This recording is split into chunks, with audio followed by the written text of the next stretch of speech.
to our meeting on February 15th. Could we all please rise for the flag salute?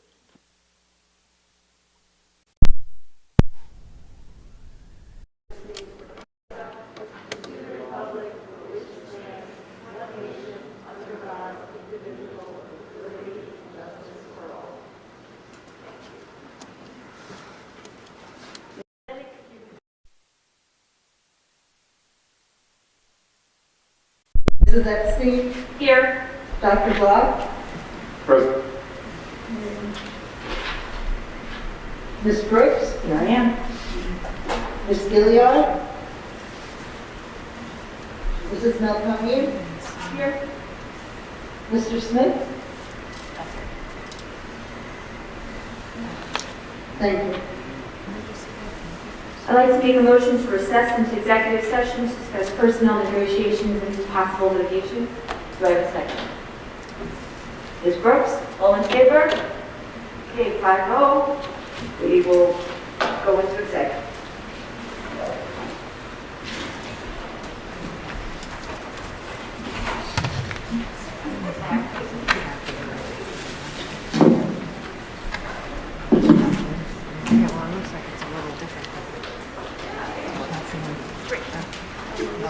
So my question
Hey, 2.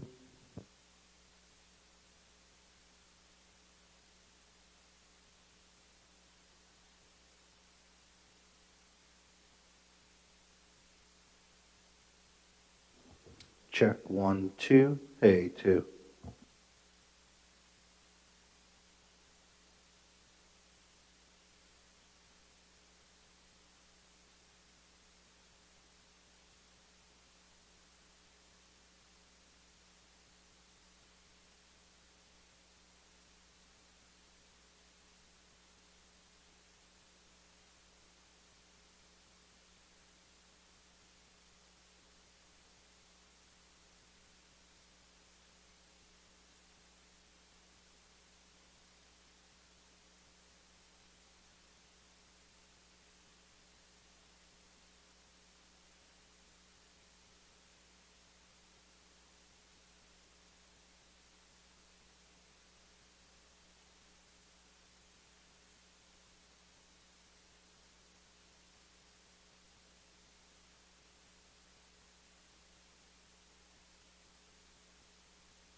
Okay, everybody. Thank you. May I have a motion, please? A motion to reconvene to public session? Do I have a second? Ms. Brooks, all in favor? 7-0. Thank you. Ms. Fennick, can you please do the roll call again? Of course, thank you. Mrs. Bays, Present. Mrs. Epstein, Here. Dr. Block, Present. Ms. Brooks, Here. Ms. Gilliard, Here. Mrs. Melconian, Here. Mr. Smith. Here. Thank you. Thank you. And may I have a motion to adopt the agenda February 15th, 2022? Ms. Melconian, may I have a second, please? Ms. Brooks, all in favor? 7-0. Thank you. Okay, we have a very busy evening tonight, so I'm going to keep it short and sweet, and I'm going to wish everyone a safe and enjoyable winter break. When we come back, it's going to be spring. And now we are going to turn to some certificates that we have this evening. Dr. Hines, do you want to do the first certificate, or should we? Go ahead. You do the. No. All right. Good evening, everyone. So I want to briefly brag about our guidance counselors and how amazing they are. February 7th through the 11th of this year is National School Counseling Week. We are honoring our Port Washington school counselors at all levels, elementary, middle, and high school, and acknowledge the crucial role they play in shaping Port's future with a certificate to be presented to Lori Director, who is our Director of Guidance of the Port Washington School District and is housed at Schreiber. Our counselors are actively committed to helping students explore their abilities, their strengths, interests, and talents, including our portrait of a graduate competencies of life balance and social and emotional intelligence. They also coordinate parent, teacher, and community efforts to help our students with personal and social growth and with exploring their potential and setting realistic goals for themselves. It is the mission of the Port Washington School District to have all students thrive in and contribute to the world and to become fulfilled lifelong learners. And our counselors, every single one of them, are the standard bearers of this mission and an integral part of the educational process that enables all students to achieve success in school. And we are very thankful that we have some of our counselors here tonight. I'd like to read the names of all our counselors. And then what I'd like to do is to, whoever did show up tonight, to please come up and accept the certificate, and we'll take a picture. So we have Lori Director, who's our Director of Guidance. Lori, if you can stand, please.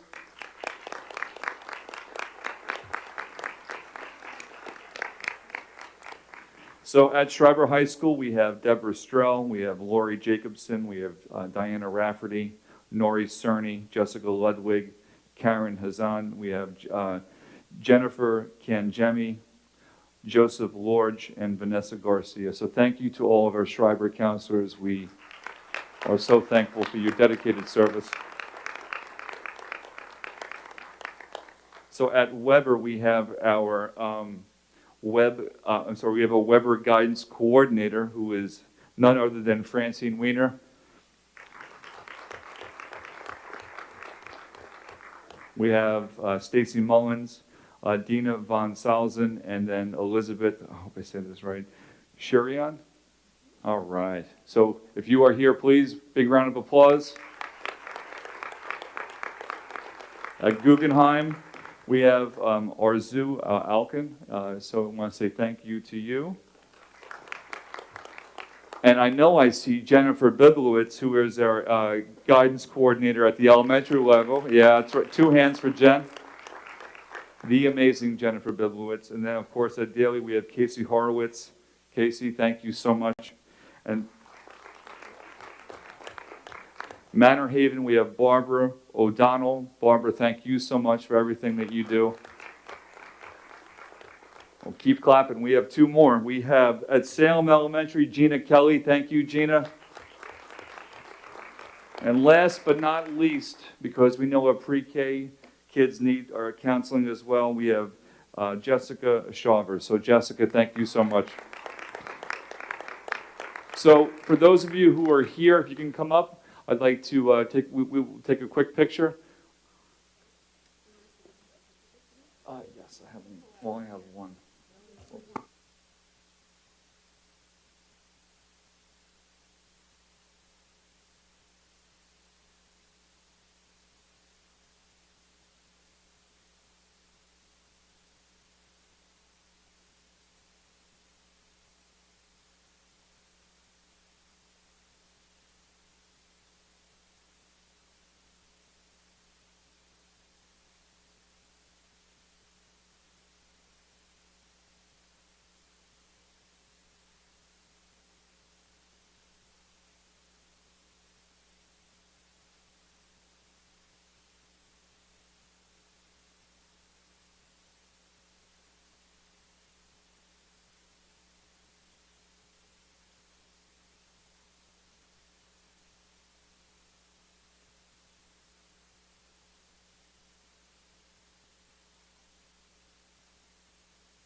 Okay, and we actually have a few special guests this evening. Tonight, we want to actually highlight, show our appreciation for our crossing guard, Kelly Cummings, who has spent the last 19 years keeping students and drivers safe. All while keeping traffic moving. And anyone who's had to drive up to Campus Drive in the morning knows when Kelly's not there, we all know. So we actually take attendance for you based on our driving, how fast it takes. So we will miss you. So on behalf of the school board, we want to wish you good luck, health, and great success in your retirement. You will be greatly missed. We do have something for you, but I also know that there are some special speakers that would like to speak and present you as well. So I think our first presenter is Deputy Chief Swirling. So, Deputy Chief. Thank you. Appreciate it. I heard that you guys wanted to do something for Kelly up here, and I jumped at the chance to come and say a few words, okay? So I want to thank the school board and Dr. Hines for allowing me to come up and say those words, okay? So I just want to tell you guys a little something about Kelly. Kelly Cummings was hired by the Port Washington Police District as a school crossing guard on May 15th, 2003. She began her career at the corner of Port Washington Boulevard and Willowdale Avenue before moving to the post at Main Street and Port Washington Boulevard, affectionately known as the post office corner, for about 3 years. In 2006, at the delight of all the rookie cops on the job, trust me, I know because I was one of those rookie cops, Kelly was promoted to traffic control assistant, and she was assigned to the crossing at Campus Drive and Port Washington Boulevard. This was an unprecedented assignment, as the post was covered exclusively by police officers since its inception. And the rest, as they say, is history. As you all know, and was just mentioned before, it's not hard to tell when Kelly has taken the day off or she's sick. No one, and I repeat, no one, can control that intersection quite the way that she does.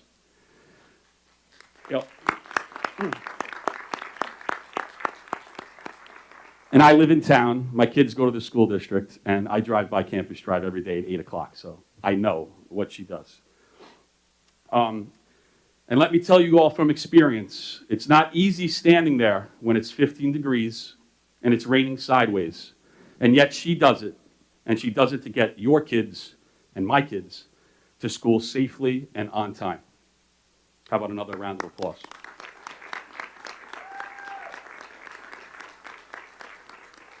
Throughout her career, Kelly has been officially recognized by the department a few times. First, for her assistance with the blackout in August of 2003, during which she showed up at headquarters on her own and asked, "What can I do to help?" This is a testament to the type of person that Kelly is. And again, she was recognized for her assistance during Hurricane Sandy in 2012, where she assisted with traffic control and those crazy lines of cars we had to deal with during that time due to the gas shortage. And if you were here, I'm sure that you guys remember that. Quite the times. So to conclude, Kelly's professionalism and dedication to her post on Campus Drive has been a valuable asset to the police district, but more importantly, the Port Washington community. She will be greatly missed and difficult to replace. We thank her for her service and wish her all the best in her retirement. We love you, Kelly. Good luck.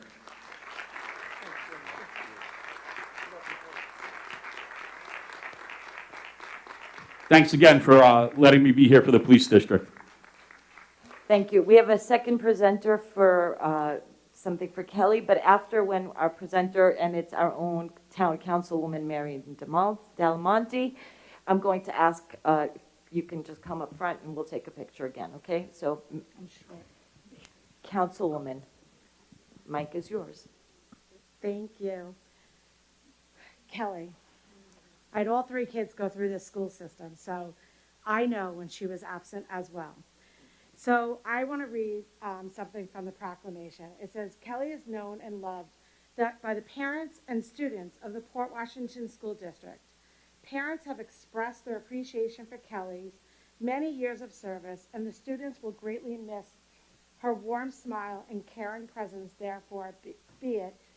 The reason why I had this, it's going to be for tomorrow, and the reason why is tomorrow is your last day. So I wanted you to know that as of for tomorrow, Wednesday, the 16th of February, 2022, is going to be declared a day of special recognition throughout the town of North Hempstead for you, for your years of service to Port Washington. From the bottom of my heart, thank you, Kelly, so much for getting our kids there safe.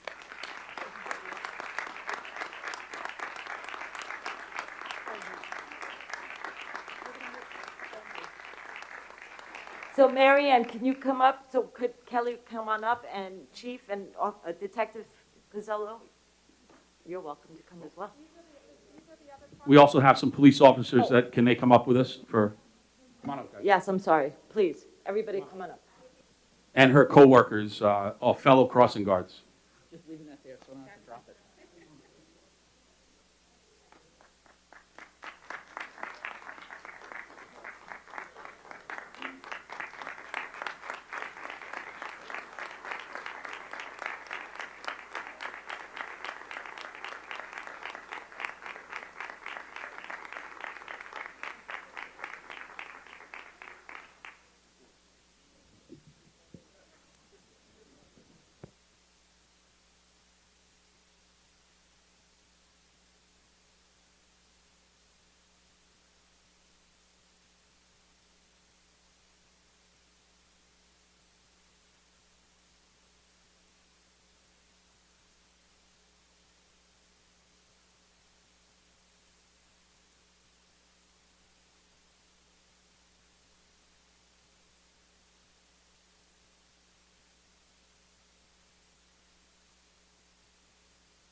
Again, congratulations to our guidance counselors and to our Kelly, and I think I have one more speaker. This is short, sweet, and simple.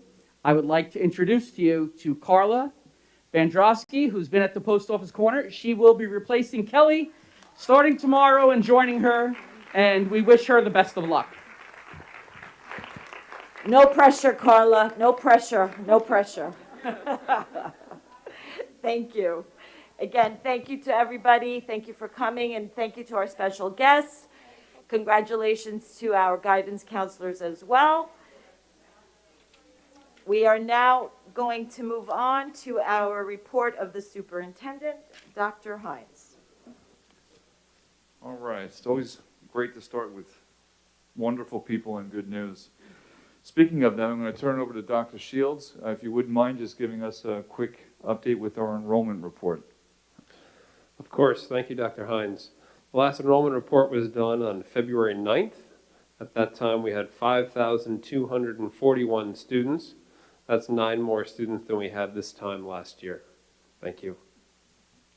Thank you, Dr. Shields. So earlier this week, I sent a letter out to our staff and to our Schreiber community that tonight the Board of Education will accept Dr. Pernick's resignation as principal of Schreiber and appoint him as administrator for curriculum instruction and assessment, which is effective March 10th. Now, we're deeply proud, as I said before, of his work, and I know he's in the audience right now as high school principal, and I'm certainly excited about the work he's about to embark on.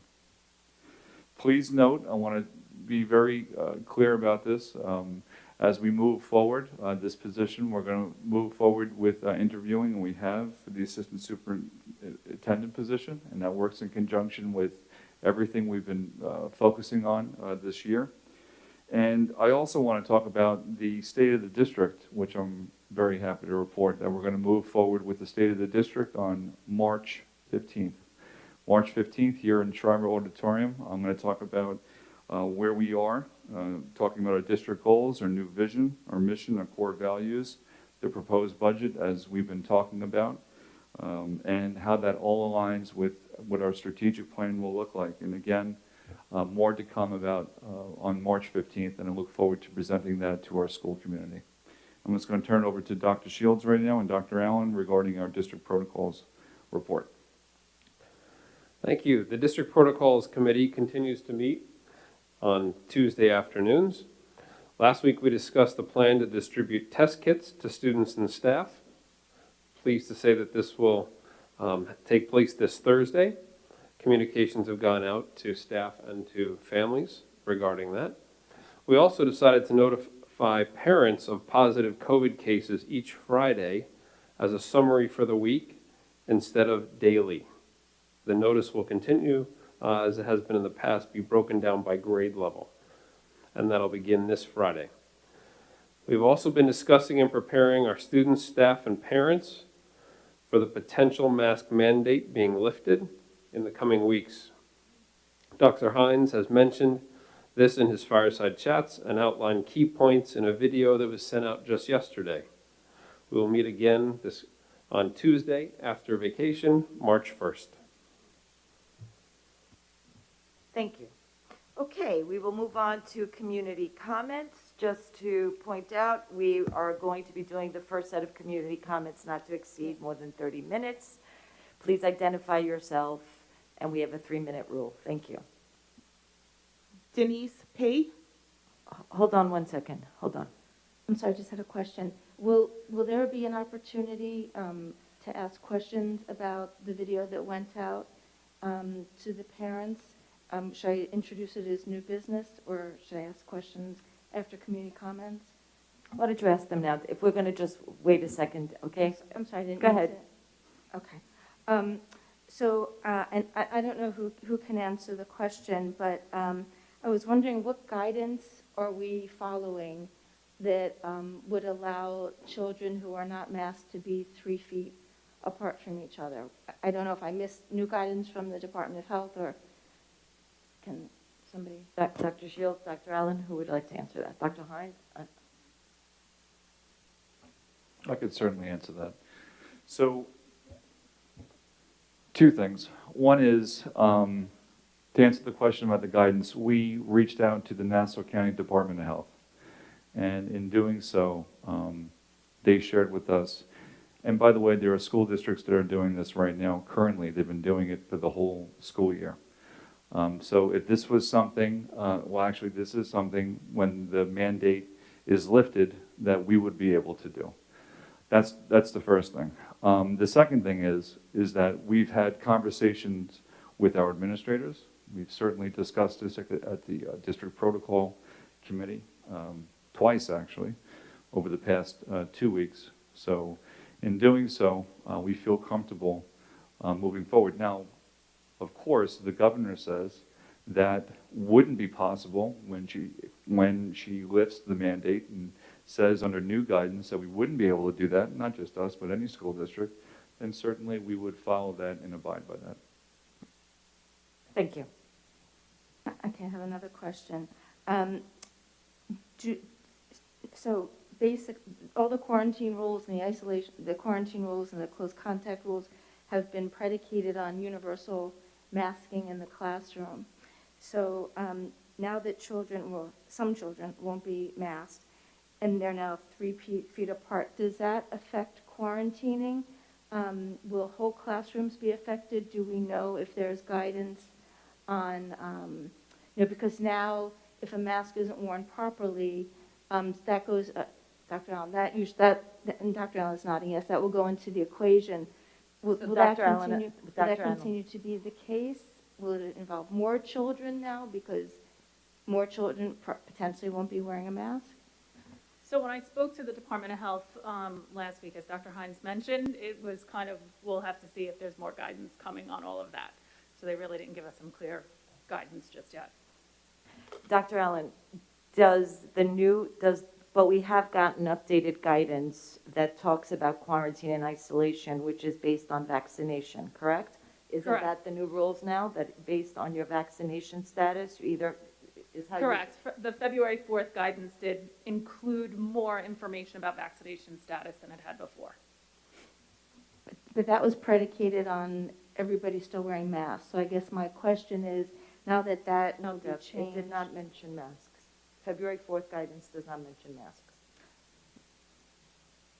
Right, but it's come out during a time when there is still universal masking. So I'm just asking, when that changes, is there any indication that the quarantine rules will change as well?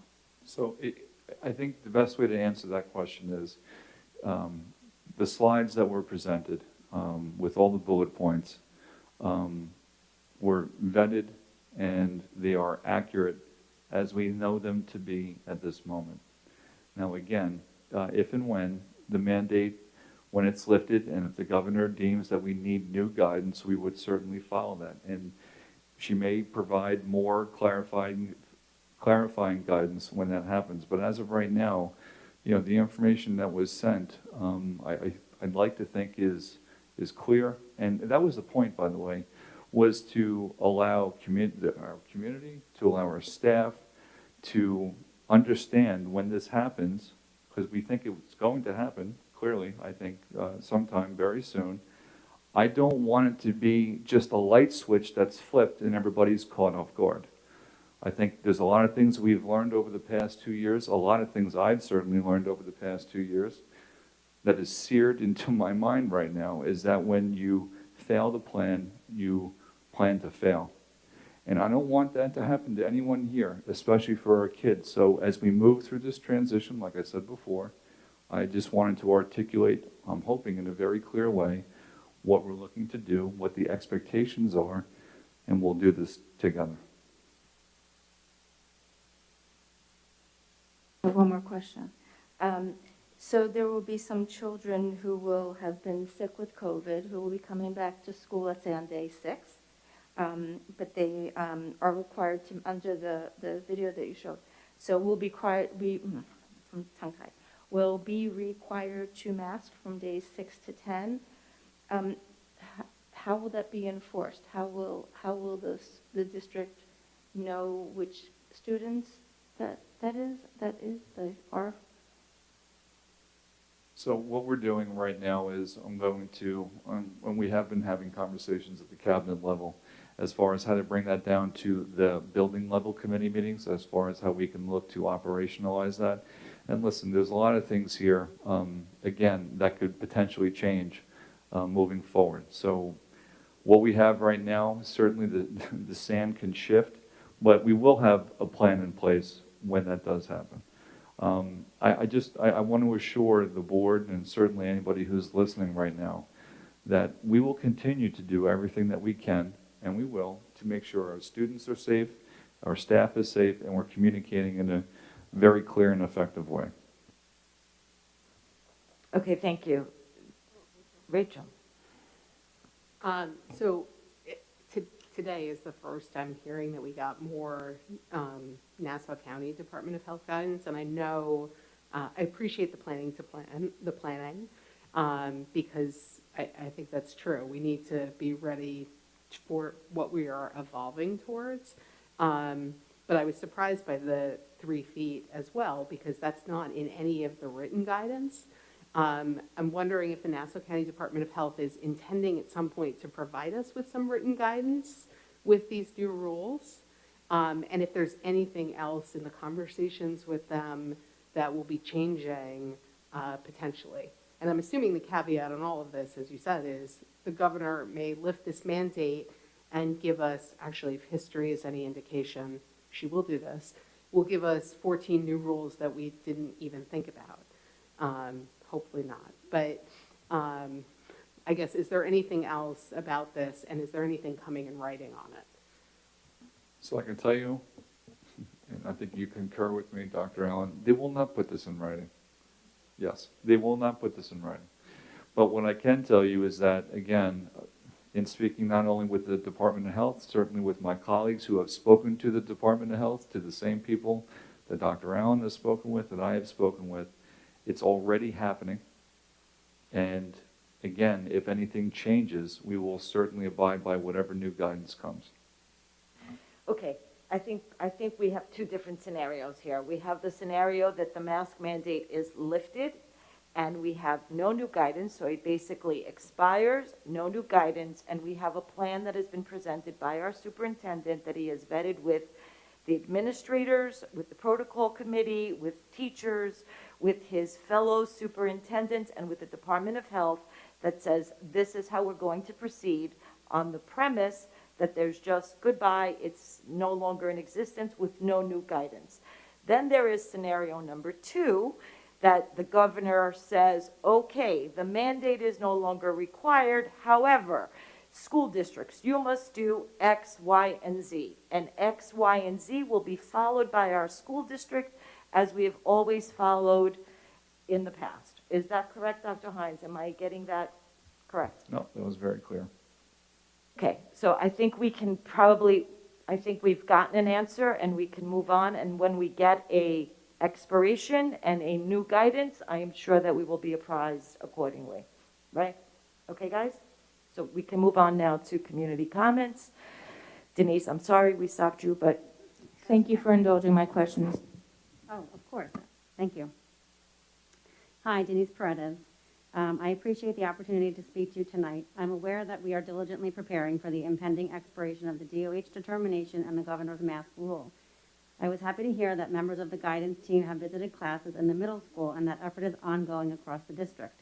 I applaud Dr. Hines and the board for taking these steps, and it seems we are on track and to be ready for a mask optional policy at the end of winter break. As our neighboring states and states across the country announce a date certain for universal masking policies to end, our governor will not give New Yorkers a similar commitment. While I'm hopeful that we will move forward with our plan uninterrupted by a subsequent edict, I'm realistic and fully expect an emergency announcement at any moment.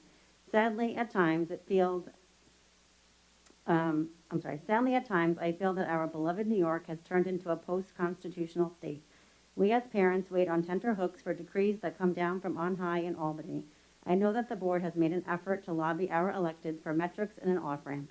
Many parents sitting in this room have done the same on their own behalf. We acknowledge and appreciate your parallel effort. The mandate on businesses has been lifted, but we all know the first restriction that should be removed should be on our children. We must be honest and say masking has had a cost associated with it, especially for our youngest learners. We know there are teachers in our district imploring parents to reach their children at home so they can see lips moving, something fundamental in the acquisition of reading skills, but missing in a classroom full of masks. We know masks create barriers for our ELs and our students with learning disabilities. The risk-benefit calculus has absolutely changed. At this point in the pandemic, the risk-benefit ratio is completely upside down for universal masking. We know the masks are harming our children. When we reframe it in that way, the way it actually is today in February of 2022, it's completely unreasonable to say we will continue masking, i.e. harming our children, until the governor says we can stop masking, i.e. harming our children. We can no longer stand by and wait for more orders that we know will inflict continuing harm on our children. We now know that one-way masking works and is a reasonable option for those families that wish to choose it. In fact, the governor extends the mask mandate past February 21st, what I'm asking here tonight is for all of you to recognize your power. You are not simply a conduit for the governor's orders. You're a duly elected government body recognized by the state law. You're elected by this community. You do have power. 30 seconds. It's insulting to you as a board and to us as a community when you're treated as merely an arm of the state government that must comply and enforce decrees at all time, whatever the cost. There are over 120 school districts on Long Island. That's a whole lot of superintendents and boards of education that can band together to just simply say no longer. Universal masking of our children may have had a time and place during this pandemic. The time and place is squarely in the past. Going forward, we know better and must do better. I implore you as a board to step outside your comfort zone of simply following along, and please try to step into your role as advocates for our children. At this point in time, the community demands it and our children deserve it. Thanks.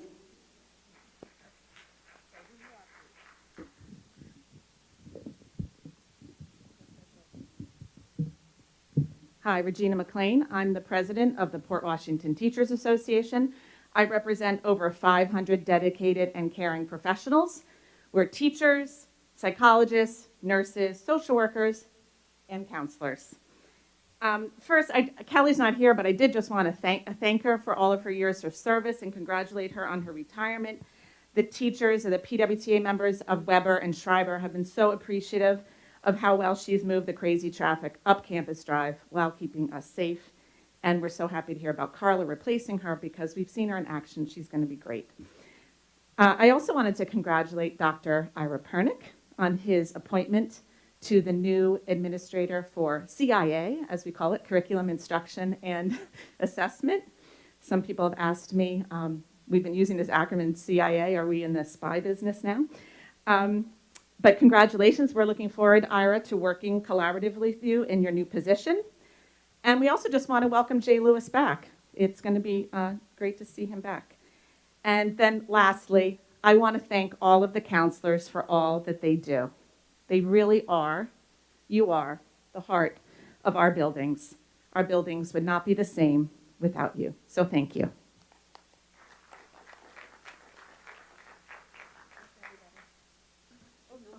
Okay, thank you. We are now moving on to our discussion item, and I'm going to turn it over to Ms. O'Hara. We will be discussing our elementary, special education, and guidance needs. Thank you, President Bates. Good evening, everybody, and welcome to the 22-23 budget discussion, work session number 2. Tonight, we're going to be discussing the elementary schools, the guidance department, and the pupil personnel services. And I'd like to thank all of the administrators who have been working on this budget since end of November for their input, their insight, and their patience.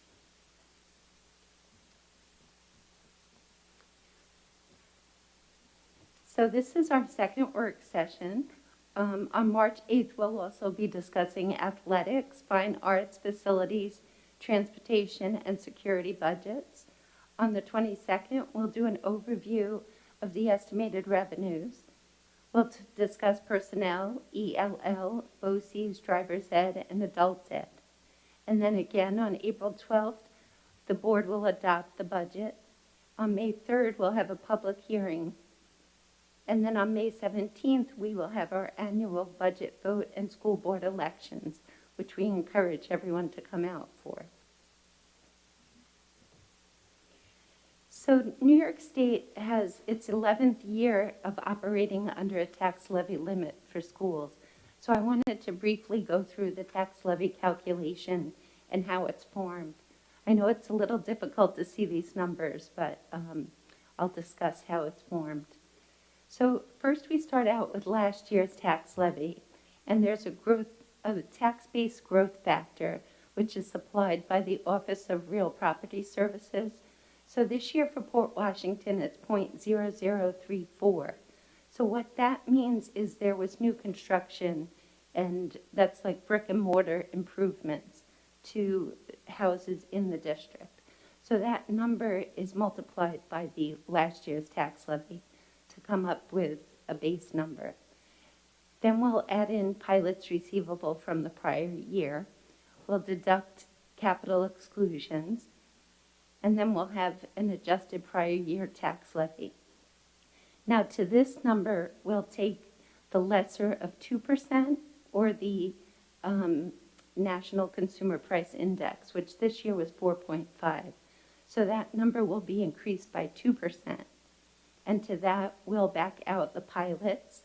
And this year, you'll notice the pilots are expected to be about 6.1 million. This is an addition from the prior year because you have the 101 Channel Drive pilot is going to be recognized. So then we have our tax levy limit, and now to that you'll add certain capital exclusions, such things as debt service. There's an energy performance contract debt service. You also have BOCE's capital expenditures exclusion, and then our capital expenditures. And from that, we'll take out the building aid that is proposed. So with all of that, our estimated allowable property tax cap would be 2.58% over last year, or 150 million. So are there any questions? Okay. I'm sorry, Dr. Ms. O'Hara, can we just, we said pilots, but it's payments in lieu of taxes, correct? I don't know if that Yes, everybody that is correct. understands that. Yes, Right. yeah. So like a new, Right. like so you mentioned. Commercial organizations, instead of paying property taxes, they'll pay pilots, which are payments in lieu of taxes. So 101 Channel Drive is a new organization that's occupying the building. So with any budget, the budget is the district's way of recognizing our goals and our visions. So with this budget, we're looking at the portrait of graduate, and we're focusing on educating the whole child. We're still continuing to pursue efficiencies in all areas of the district budget, while providing resources necessary for the safety of our students and staff. The current economic landscape we know is very volatile and uncertain. We do have a few challenges this year. We have estimated 12% increase in health insurance premiums. We have an increase to retirement systems, and we also have increases to contractual costs due to inflation. Looking at reserve funds, it acts as a savings account, allowing school districts in New York State to set aside money for use in the future. There are 12 different types of school district reserve funds. Some are used for short-term needs or to balance the school budget, while others help districts finance long-term projects and expenses. So some of the benefits of the reserve, obviously, we can save for the future. We can maintain stable operating budget. We can also maintain a stable tax levy. It boosts the district's overall fiscal strength, and it's a way of supplementing the limitations of fund balance. So fund balance is at the end of each fiscal year if there's leftover funds due to under expenditures or receiving more revenue than planned. That's how you could build your fund balance. So the financial industry recommends that most organizations have an unassigned fund balance between 5 and 10%, where school districts are limited in New York State to only 4%. So reserves are a way to actually save more money than the 4%. They're for specific purposes. So some of the reserves that the district has, we have retirement contribution reserves for teachers' retirement system or employees' retirement system. We also have a workers' comp reserve. We have an employee benefit accrued liability reserve, which is for unused vacation days or unused sick days if employees are entitled to those upon separation from the district. And we also have an unemployment reserve used for, the district has to pay 100% of the unemployment claims that the Department of Labor tells us to. So one of the reserves that the district doesn't currently have is a capital reserve. And that capital reserve is really for properties. It's for doing and funding projects into the future, such capital improvements to facilities and site work. For this reserve to be set up, a proposition and voter approval is required to create, fund, and then also to use these reserves. So money would only be added to the capital reserve fund if there's excess money left at the end of a fiscal year. So this doesn't have taxes go up to fund this reserve. It would be something that's left over that wasn't spent, or if we had additional revenue during the year, you could say, okay, instead of putting it into a workers' comp reserve, you could put it into a capital reserve. So the Budget and Facilities Committee, we have discussed electrical upgrades and also ventilation improvements that will be needed in the future. So this is a possibility if the district would like to do that for this budget process.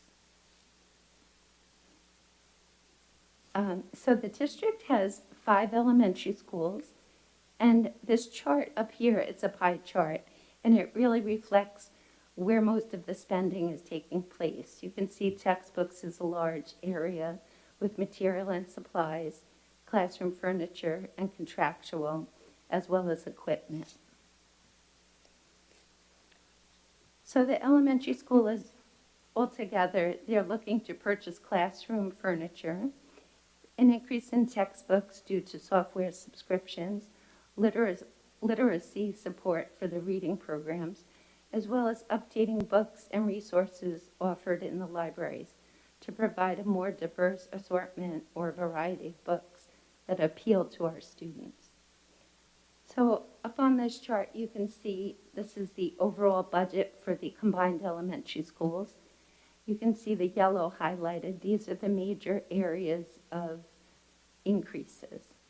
Now the equipment, again, is what we mentioned about the classroom furniture and also some chairs for the auditorium in Sousa for concerts. They're like musical chairs that help the students sit up properly. The contractual code you'll see increased about 20,000. That's really due to copiers. We lease our copiers, so typically it was put in a district-wide code, but this was put here to reflect for each building. And then you'll see the textbooks, as I discussed, that's really online subscriptions and support for the reading.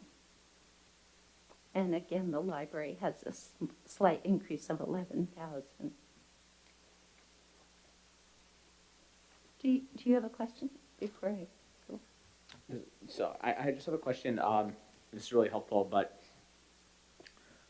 when we talk about this being the elementary school budget, I just want to clarify that this is just like this is the discretionary budget. It's a very small fraction of what the budget is for our elementary schools. Have we ever actually looked at by building what the non-discretionary budget is, just to put this in context of what we're talking about? Are you talking about like salaries or the building supplies? Yes. Salaries, heat, all the meat of the budget of the elementary schools. Yeah. So we will be discussing personnel issues, I think at the second March work session. So that's where we'll really be looking at personnel issues. And then facilities we'll be discussing at the next board meeting. As far as breaking it out by building, I can see if we have the bills related to the building. I believe they are just district-wide. That's fine. I was more like trying to point out, just like for anyone who's paying attention to this, just in context, that this is really a fraction of what it costs to run the elementary schools. This is just a highlight of what's discretionary that the principals are asking for. Correct. Yes. Yeah. It's all related to program costs, basically. It's not considering the capital or the administrative costs. Correct.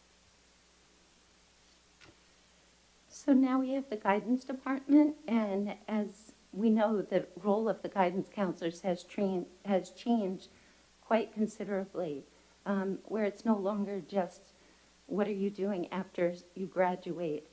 There's emotional support, There's family intervention, social development, and academic guidance. And our guidance department has really taken a hold of this. They provide support for students to reduce the anxiety as they move from buildings. So their transition from 5th to 6th grade and 8th to 9th grade. The elementary and middle school counselors work with students to build a culture of respect as well. In the high school, they're providing college fairs and they meet with families to discuss post-graduation goals. The new SEL counselor provides quarterly lessons to 9th and 10th grade students in social emotional learning. And in this budget, you'll also see an increase in the BOCES services. That's due to an addition of a Naviance college and career readiness curriculum for 6th through 12th grade.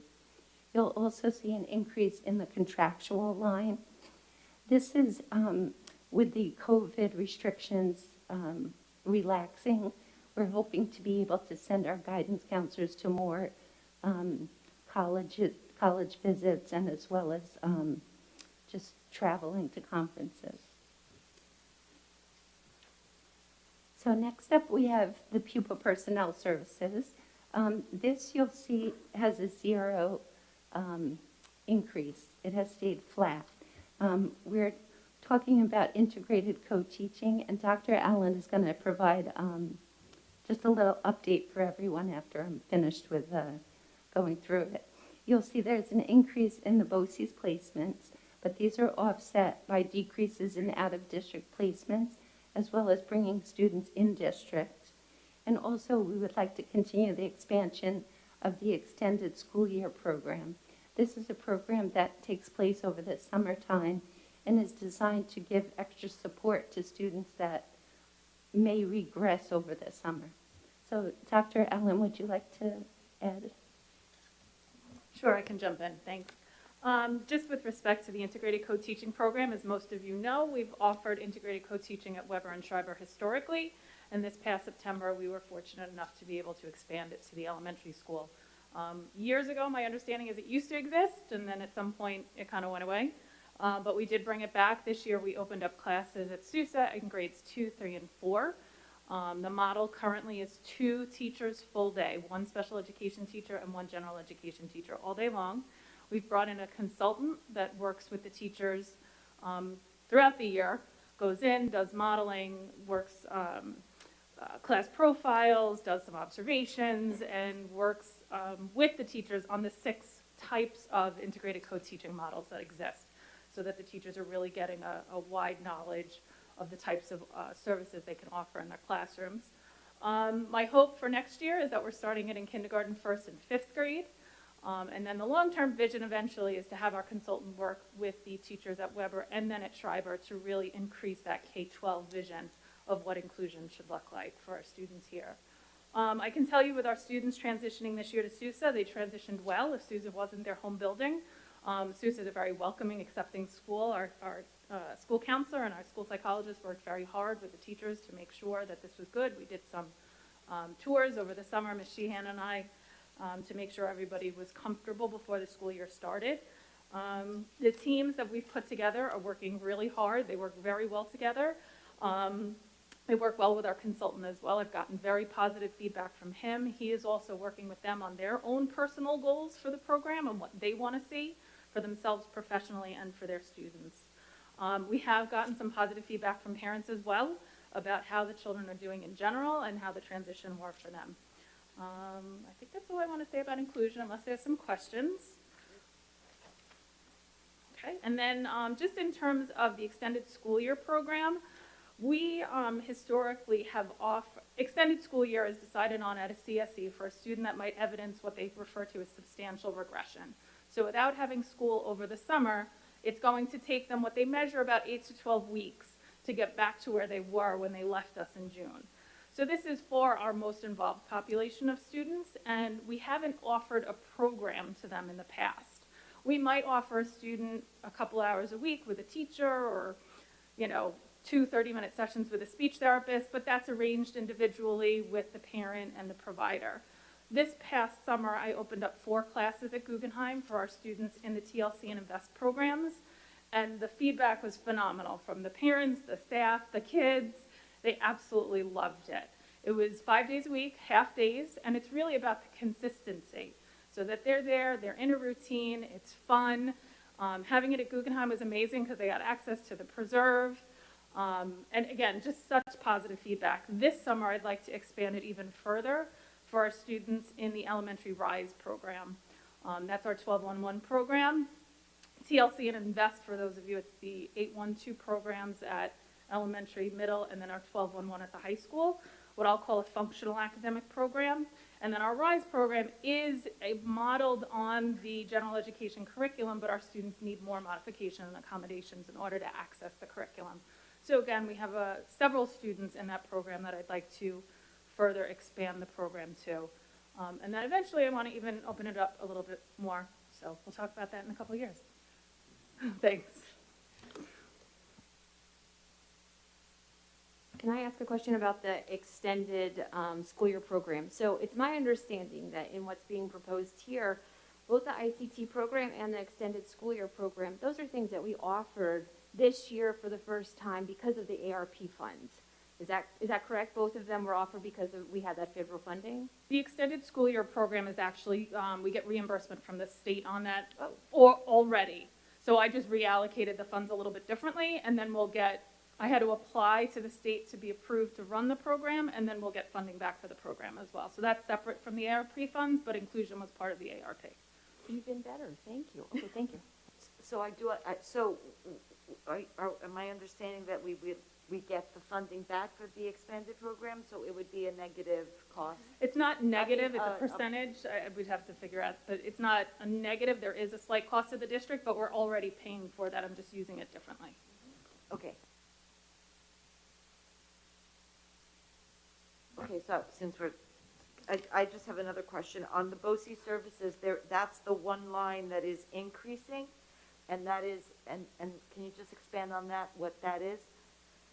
Sure, let me just get back to that, sure.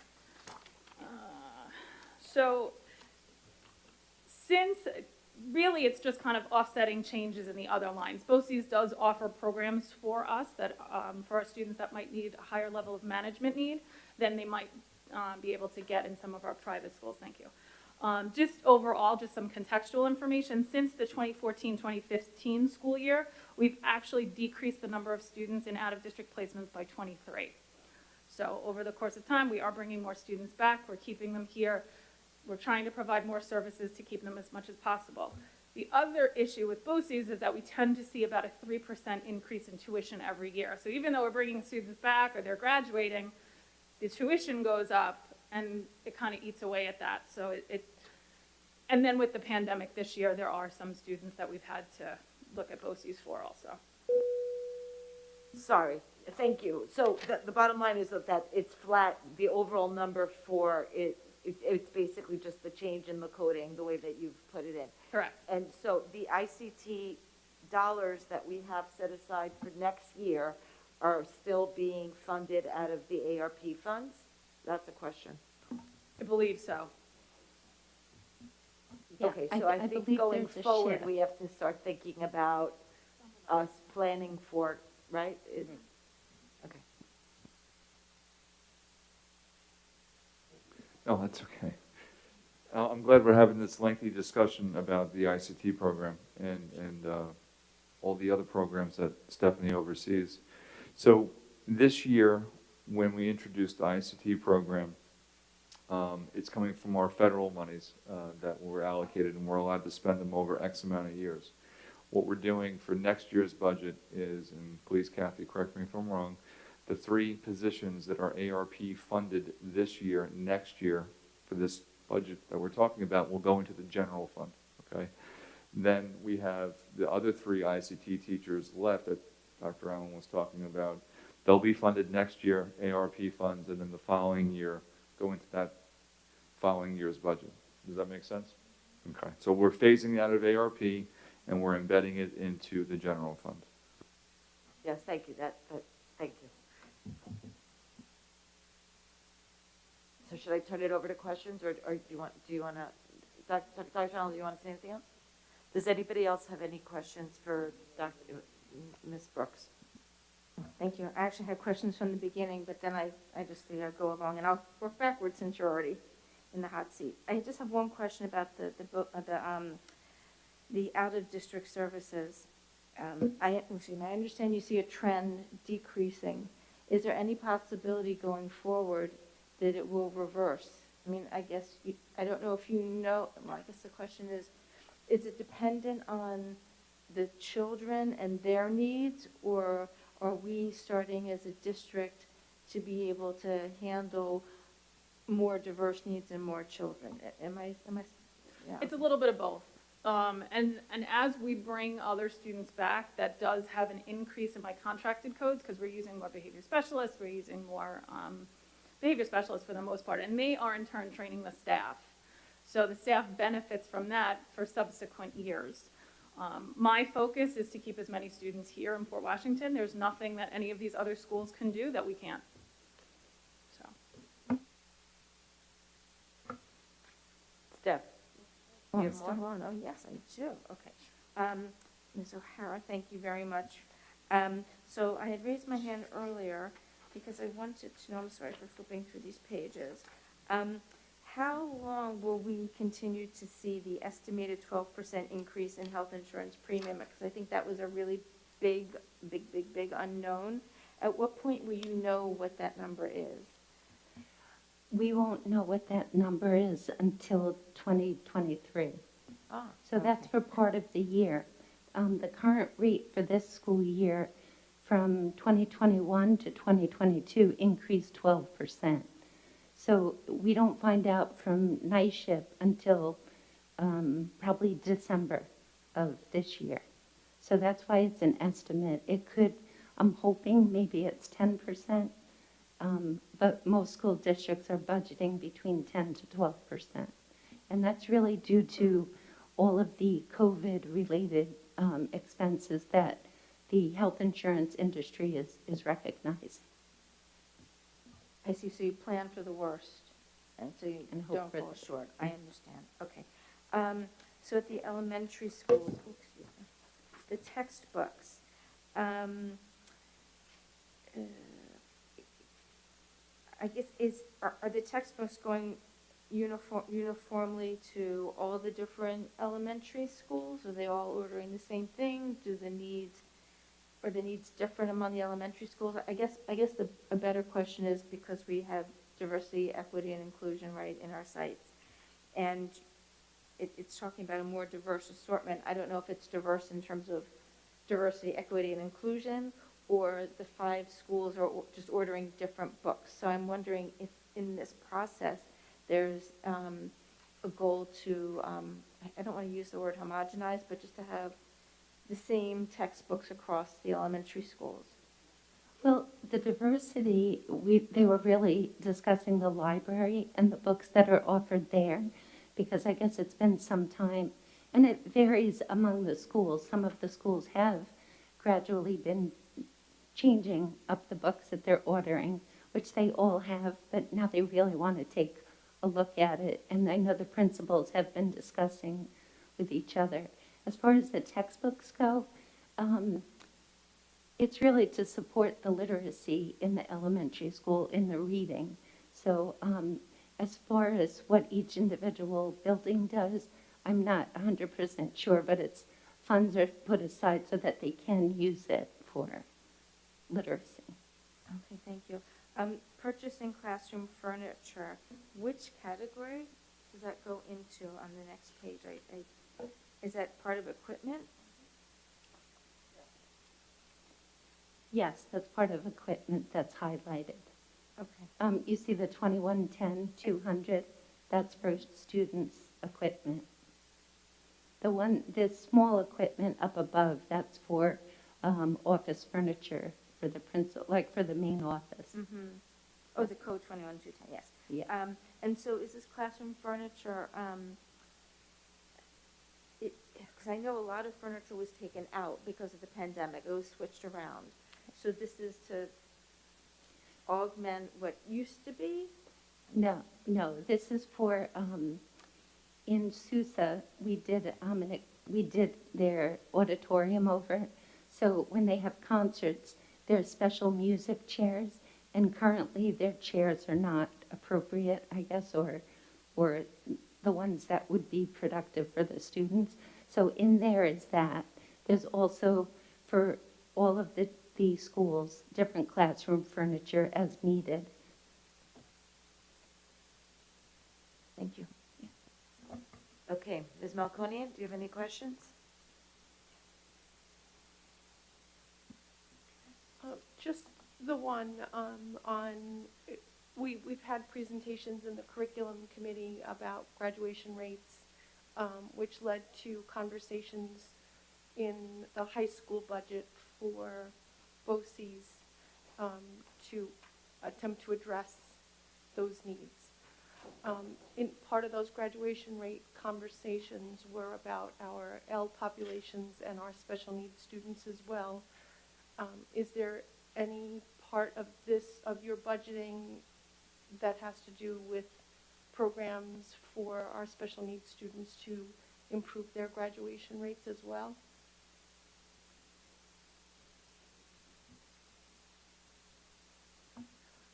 I think the short answer is that we have been doing things already, so it's just a matter of looking at what we've been doing through home instruction codes and things like that and how we can do that better. Yeah, if I could just add to that. So, and I know Dr. Owen spoke about this before, the more that we have our own children in our schools, that we see our kids every single day. So we talked about that trickle down effect, so to speak, going from outside, from BOCES or whatever programs we have, to going to potentially a self-contained class, to then going to an ICT class. I can tell you, we feel with all the supports that we're providing, because they're in our care, that will lead to increased graduation rates. And I really, truly believe what Ms. Zarate is trying to do as far as reprogram the ENL department and start from the ground up will increase graduation rates over time. And again, I've said this before, I appreciate the fact that the board's even focused on this. I think it's an important focal point for us to continue to strive for. And I think this budget actually includes a great first step to getting there, for sure. Thank you. Okay, Ms. Gilliard, oh, I'm sorry. Ms. Gilliard, you have questions? Thank you for all that information. I'm wondering, I have some questions about the ICT classroom. So I think it seems like the ARP funds came at sort of a good time for us, because I know the ICT classroom was already a priority, and it was something that we had to remove from the budget the previous year when that board was trying to be conscientious about money being tight and wanted to lower the budget. So it seems like a good use of the ARP funds to me. It sounds like it's been successful, and from what I understand is something that we really wanted here. It is, though, especially expanding to the rest of the elementary school, it's adding a lot of positions over a short period of time in a district where we're used to sort of scraping out additions slowly over time. Am I correct that part of the reason the Pupil Personnel Services looks a little flat is because when we're talking about ICT, the funding for the positions we're going to be discussing when we discuss personnel in a few weeks. So we'll see those numbers then. Is the consultant also in those numbers that we'll be seeing in March, I think it is? Yes, right now he is, we are using the ARP funds to pay the consultant. Do the ARP funds cover the consultant next year as well? Yes. And then the ARP funds are gone at that point. Mm-hmm. Do we feel confident, though, does the consultant continue then? And do we feel confident that at that point we can continue these 6 positions? So, let me take a stab at that. I think that comes down to what I recommend as far as priorities. And to be frank, we look at the tax levy limit. How willing is the board to go up to the tax levy limit to support what we have? And that's a conversation once all the budget presentations are showcased, individually, then you see it in its totality. I'll make my recommendation as far as what I think should stay. I can tell you right now, and I've said this many, many times, and I think most trustees would agree, the ICT program, we are only as good, I believe, or any school district, as how we support our most vulnerable populations. And this is a great indicator as far as, I think, a testament to what we're looking to do right now. And if we plan accordingly and we look at that levy limit and we figure out where we want to be, then we should definitely fund it. Thank you. I do agree with you on it. I think the only quibble I have is that I think sometimes we get into having it feel like different student populations are pitted against one another for resources. And to the extent that we can, I'd love us to stay away from that, because I don't think that that's really what it's about. I think you're right, it's about priorities. I definitely want us to fund our priorities, but I think we have a lot of priorities along the way, and we can say this is really, really important and that we need to keep it, and hopefully not make anybody else feel that it's taking away from somebody else. And, you know, we have to make hard choices, but personally, I'm always in favor of funding the programs that we think are really important for students to be successful. And it sounds to me like this is one of them. How long does the consultant stick around? How many years is that? So I gave him a bank of hours to work with throughout the course of this year. Off the top of my head, I feel like it was 24. Then next year, I increased it slightly so that he could continue to provide support to the 2, 3, 4 teacher teams, and then also support K1, 5. Then we'll have to look forward, because like I said, my bigger vision is that I want to go into Weber and Schreiber and work on those teams as well. So would it be accurate to say the consultant is somebody who's there to make sure that we're putting it in place the right way, and at some point it gets phased out, but it's once we really feel like the entire program is solid and where it needs to be? Absolutely. Okay, thank you. I just have one more question about the capital reserve. Am I understanding correctly that you're recommending that we create another reserve? The Budget and Facilities Committee had met and we discussed this, so I believe that was something that was brought up there. So yes, I would recommend that we set up a reserve. So we did speak, over time, the issue of creating a reserve for roofs has come up because we have this ongoing roof issue. Would that be the same kind of reserve fund or the same reserve fund, or is it just specifically this stuff that you would be listing? We could set up a reserve so that it could be used for a roof, it could be used for ventilation. We could structure it so that it could be, you set up a certain amount and you could say whatever you would like it to be spent for. And then once we do have enough funds, we would go back out to the voters and ask for authorization to actually spend it that way.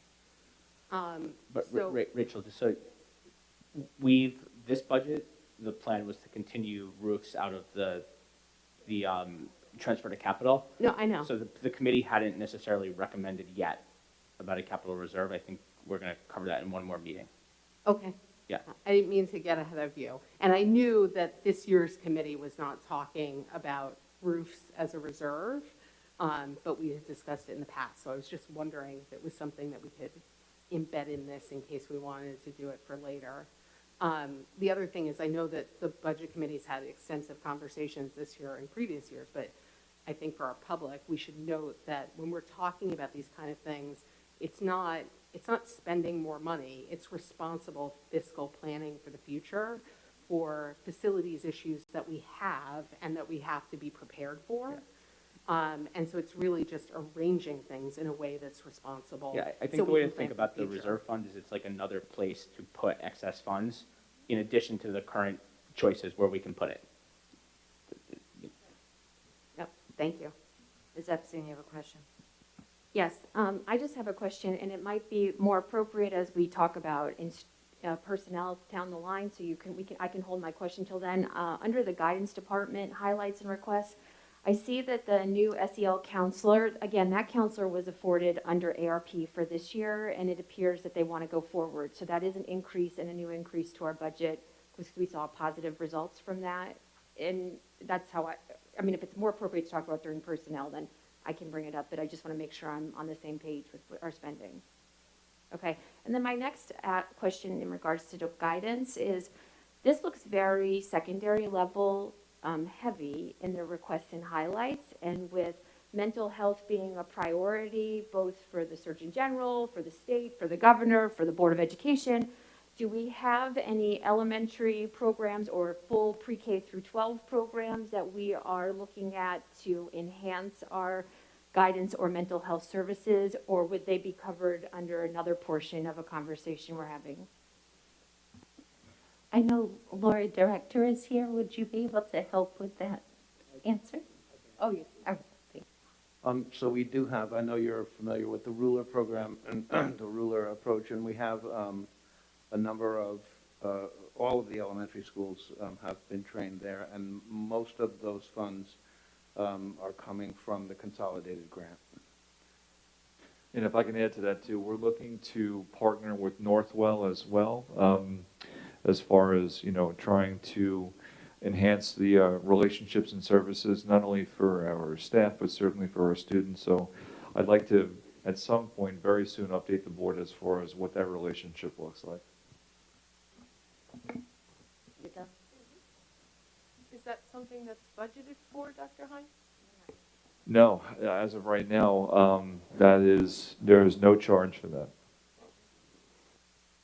Okay, Dr. Block, do you have any questions, comments?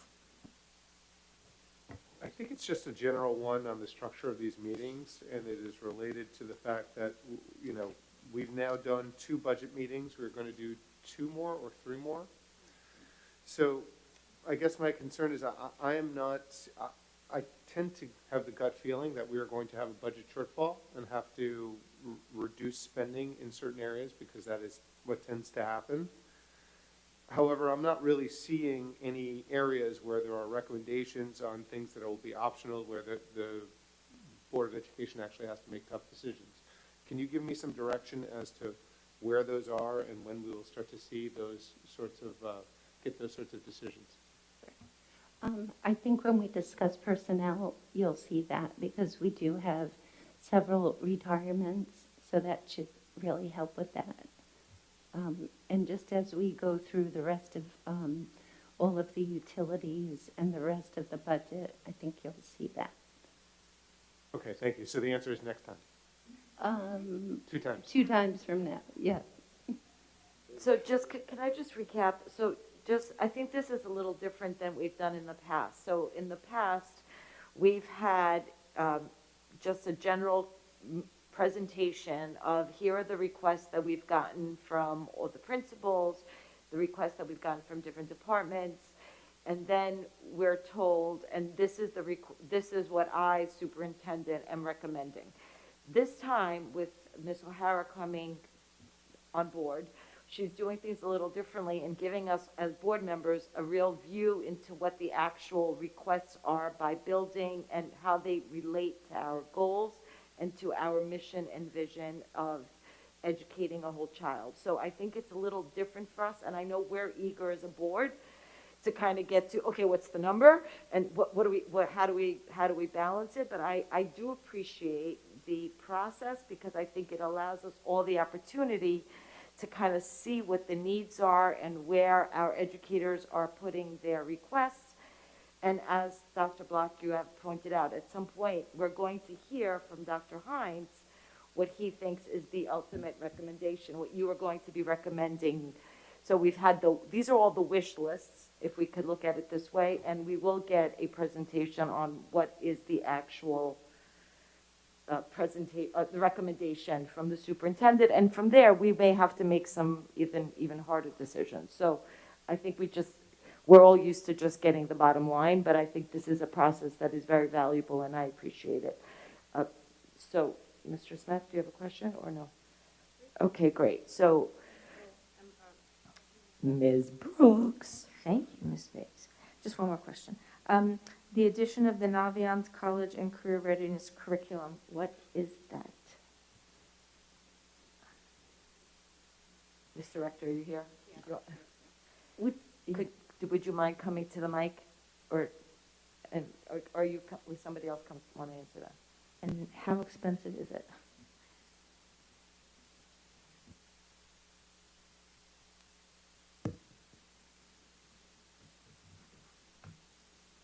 Good evening. Again, hi. So the Naviance College and Career Curriculum is, it's a comprehensive SEL college and career readiness program that is aimed at grades 6 through 12. So it's something that it's available at, would be available at Weber and at Schreiber. Lessons would be available for all counselors to use in their small and large groups, in push-in lessons with students. And it is something that will spiral up the curriculum so that the students and the counselors have access to this.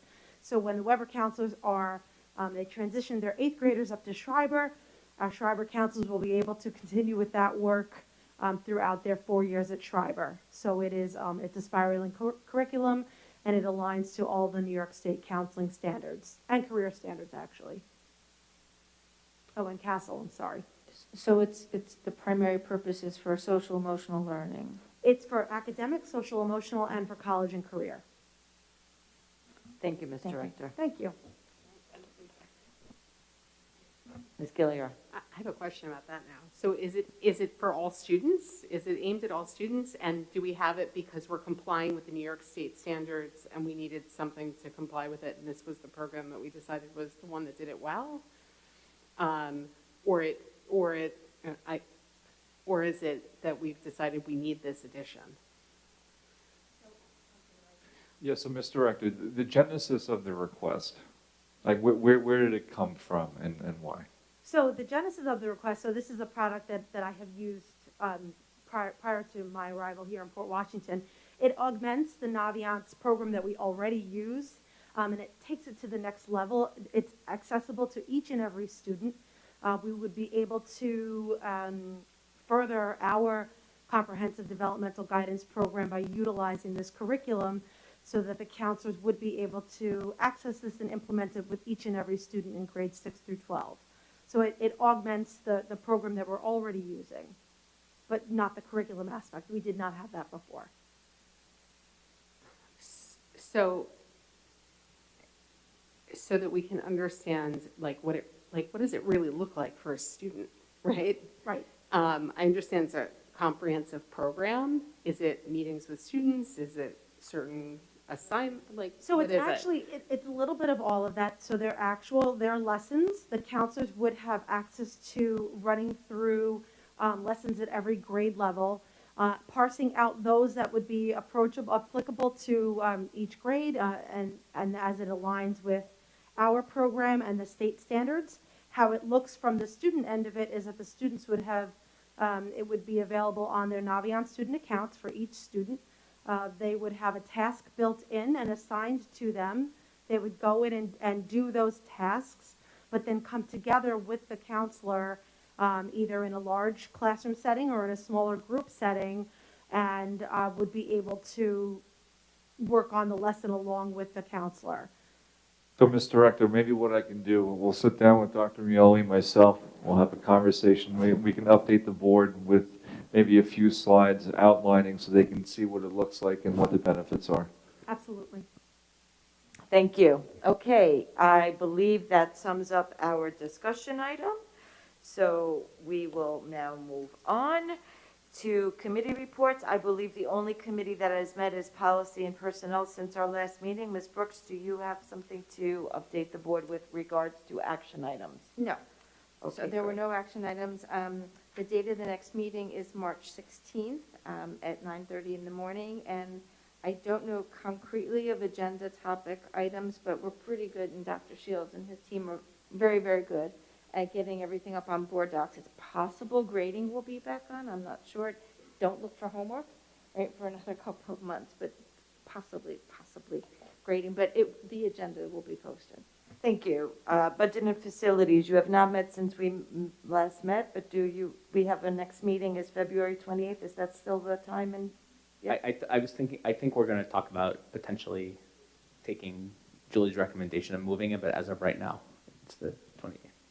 Okay, but Mr. Smith, you're gonna have to I was do going it. to talk to her after Right, this. but we have to update, I guess. Yeah. So for anyone who would be joining the Budget and Facilities, please check the calendar in case, because it would be the day after we come from the break. So please check the calendar. And we'll put an update, I guess, on the website as well. And I meant on the Facebook page, right? Just to let the community know. Okay, so no other committees have met. Ms. Gilliard, do you want to give an update on curriculum? Sure. Our next meeting is, I believe, April 8th, and the topic will be literacy. Thank you. Is there anything for audit or, no? No. And there's nothing for legislative task force. The next meeting is in April. Your audit committee is in April as well? Okay. So we will be meeting again before April, so we don't have to give those dates. Okay, so I would like a motion to approve meeting minutes for February 1st, 8th, and the policy committee meeting on 1/19/22. Ms. Epstein makes a motion. May I please have a second? Ms. Melkonian, all in favor? 7-0, thank you. Okay, we are at our consent agenda, but before approving, I would just like to recognize the following donations. Thank you, South Salem HSA for the Alvin Ailey Grade 1 program. Thank you, Manor Haven PTA for the Science Museum program. Thank you again, Manor Haven PTA for 2 outdoor chess and checker game tables and a storage bin. And I would like to thank, and I'm sorry if I pronounced this wrong, Ingrid Edlund Berry for the Caroline Heath Latin Memorial Scholarship. Okay, so now moving on to consent agenda, I would like a motion to approve items 12.1 to 12.6.2. Ms. Epstein is making a motion. May I have a second, please? Ms. Malconian is seconding. May I please have a vote? No, we are not having a vote. You're going to say something? I mean, unless you want to vote on something that's incorrect, go for it. So go ahead. I believe under 12.4.6A, the name of the interim principal is wrong. I'm sorry, I just noticed now. No, that's his formal name. That is his real name. So No. he's being called, okay, we've only seen him as Jay Lewis. That's his actual name. Yes. Okay, thank We you. have to list it as his actual name. Thank Yep, you. But you're correct that he is referred to as Jay. Okay. Yep. So, aha, it wasn't wrong. Okay, so motion to approve 12.1 to 12.6.2 has been made by Ms. Epstein. Ms. Malconian, are you still seconding it? May I have a vote, please? All in favor? 7-0. Thank you. And I would like to point out that we just approved We Sing Thy Praise as the official alma mater of the Port Washington Union Free School District. Thank you, Mr. John Spezio, for bringing it to our attention and for giving us a great historical lesson. Also, I would like to congratulate Dr. Ira Pernick and welcome him to the office of CIA.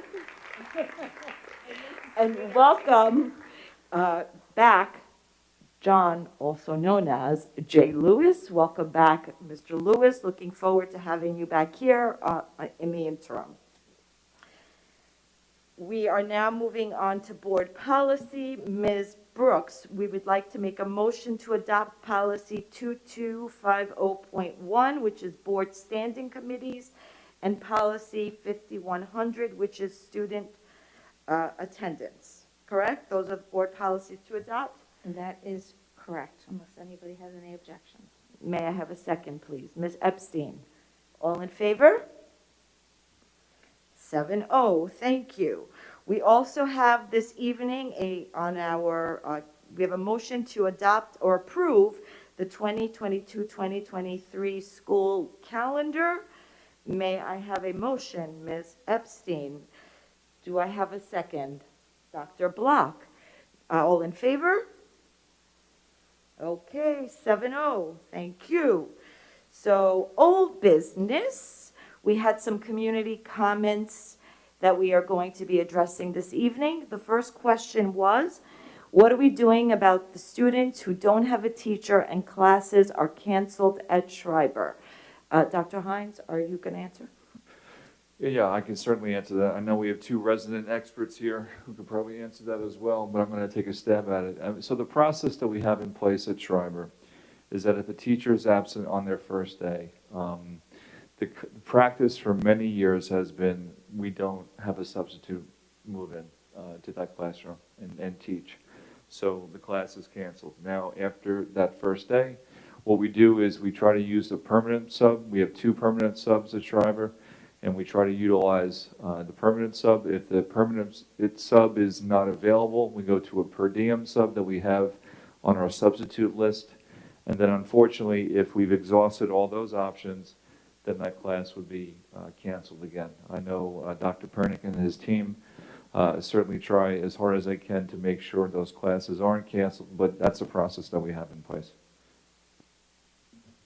Okay, thank you. So question number 2 was request that the board revisit policy 2370 and consider including language regarding how to handle someone who misbehaves and identify and define inappropriate conduct, and what other protocols will the board enact. As far as the protocols that the board enacted, we did have a discussion at the last meeting about that and what we request appropriate behavior, but I do know that the policy committee just met and it did discuss 2370. So I am guessing that it's under revision and that you will report back to us when so. That is correct. And the New York State School Boards Association came out with very extensive revisions to the policy in October of 21, so just a few months ago, and so yes, we're on it.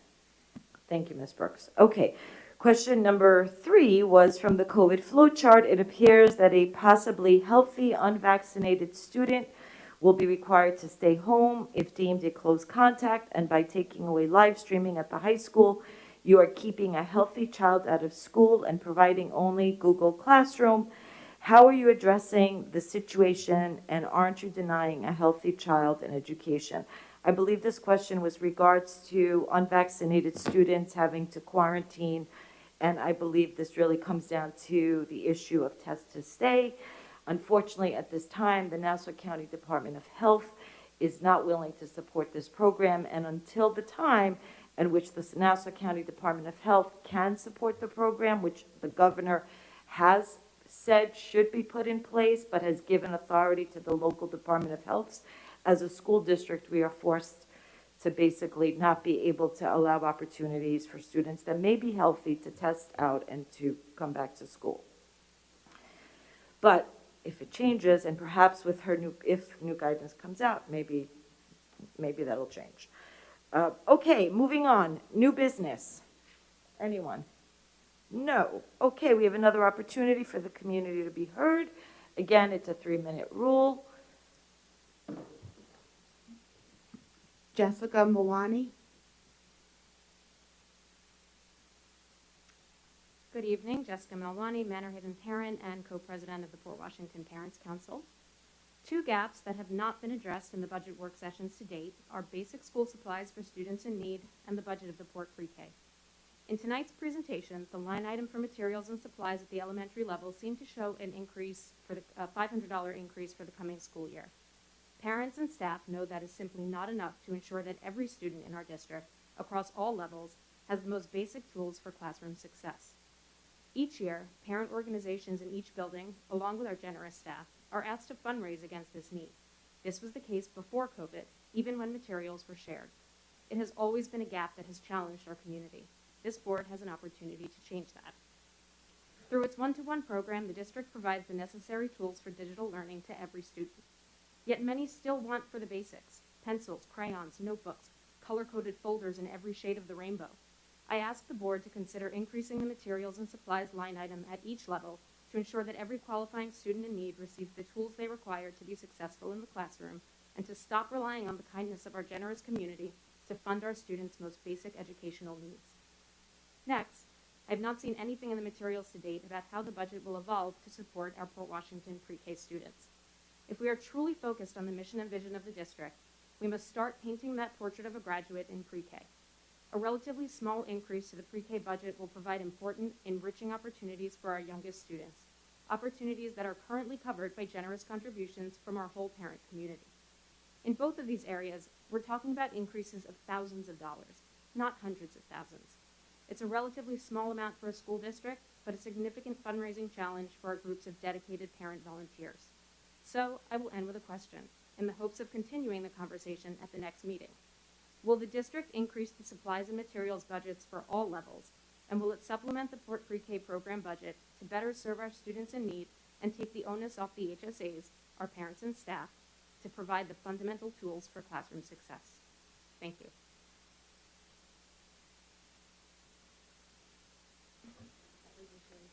Thank you, everyone. I would like to make a motion. Is there another? Come on.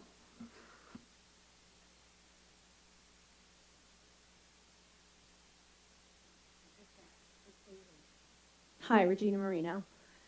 I just had some questions regarding the School Northwell partnership that Dr. Hines mentioned, that it does exist in some other districts that I know of.